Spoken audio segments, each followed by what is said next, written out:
জবাব একটা, ওনার মনের মধ্যেই আছে, আমাকে যেন তেন প্রকারে টিকে থাকতে হবে, আমাকে টিকে থাকতে হবে। তিনি আজকে বলেছেন যে রাজবন্দী কেউ নেই, রাজনৈতিক কারণে কেউ বন্দী নেই, এরা বিভিন্ন মামলার আসামি, অপরাধী।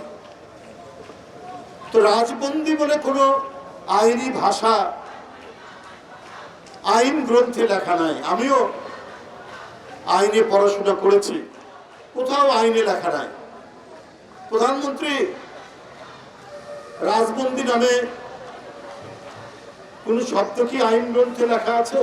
রাজনৈতিক কারণে কেউ বন্দী, ওখানে বিভিন্ন মামলা দিয়ে ঢোকানো হয়। এই রীতি ব্রিটিশ আমল থেকে। আপনার বাবা অনেকবার জেলে গেছেন পাকিস্তান আমলে, সেখানেও কিন্তু রাজনৈতিক কারণে জেলে গেছে এ কথা লেখা নাই। গাফফার চৌধুরী কলামিস্ট, লেখক, সাহিত্যিক এবং আপনাদের ঘরানার আওয়ামী সমর্থক একজন বুদ্ধিজীবী।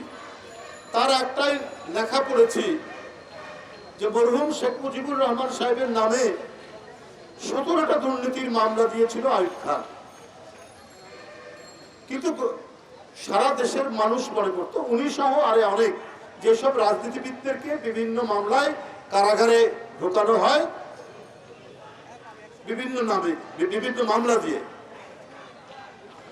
মানুষ তাই মনে করত যারা রাজবন্দী।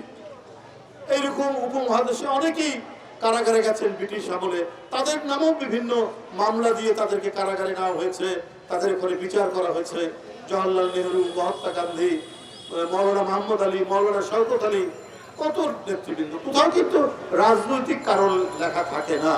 যারা কায়েমি শাসক গোষ্ঠী তারা বিভিন্ন ধরনের অপরাধ দিয়ে সেখানে তাদের নাম দেয়। আপনি বলছেন যে এরা বিভিন্ন মামলার আসামি, এটা তো আপনি বলছেন।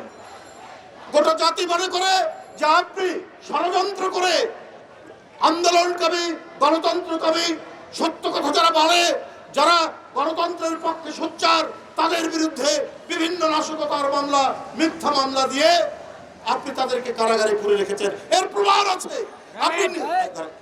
এর প্রমাণ আছে, আপনি নিজেই দিয়েছেন তার প্রমাণ। আপনি যে মামলা দেন, আপনি যে জেলখানায় আটক করে রাখেন, আপনার মনে নাই প্রধানমন্ত্রী আপনি লন্ডনে যখন জনগণের মানে বাংলাদেশিদের বিক্ষোভের মুখে আপনি কি বলেছিলেন সাংবাদিকদেরকে? যে তারেককে চুপ থাকতে বলো, বাড়াবাড়ি করতে নিষেধ করো, তাহলে যদি তা না করে তার মা জেলখানা থেকে বের হবে না। আপনার এই কথাটাই তো প্রমাণ করে যে আপনি বিএনপির নেতাকর্মী, একবারে দেশনেত্রী বেগম খালেদা জিয়া, দেশনায়ক তারেক রহমান থেকে তৃণমূলের একজন কর্মী, সবগুলোই আপনার নির্দেশে, আপনার কথায়